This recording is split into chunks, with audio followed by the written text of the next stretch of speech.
মাতব্বর সাহেব, এই যে আমার ছোট ভাই একদম নিরীহ এবং সৎ, কারোর সাথে কোনো মারামারি নাই। আর এই ভাইডক, এই কাল্লু মাস্তান, এই আজগবি মারিয়া দেন সাদা বাতারি আলাইছে। মাতব্বর সাহেব, এর একটা সুস্থ বিচার দিবেন আপনি। কি রে, তোর এত বড় সাহস? তুই আমার এলাকার মধ্যে একটা নিরীহ ছলাক ধরে মানুষ, তোর এত সাহস দিল করে রে? এই তুই জানিস আমি সুস্থ বিচারের জন্য কত বড় মেডেল প্রাপ্ত আমি? এই আমি কিন্তু এখন সুস্থ এবং স্বাভাবিক আছি। আমি গরম মারানি অপরাধ কি নইলে কিন্তু এই নাটি নিয়ে তো। দেখেন মাতব্বর সাহেব, আপনি না জানেন শুনে অসগবি নাটি নেসপের করবেন না। আরে জানেন ওই কি হয়েছে? ওই সারা আগে নাম কয়বার এসে যে ভালো কাম হইব হেনাকে জান্নাত পাইব। এই হুমুন্দি, ও তো ঠিকই কইছে, ভালো কাজ করলে জানাত পাইবই। আমিও যদি ভালো কাজ করি আমিও জানাত পাবো।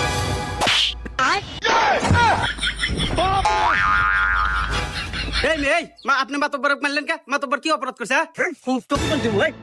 যদি ভালো কাজ করে জান্নাতে নিয়ে থাকে, আর আমি কাকে নিয়ে থাকবো না?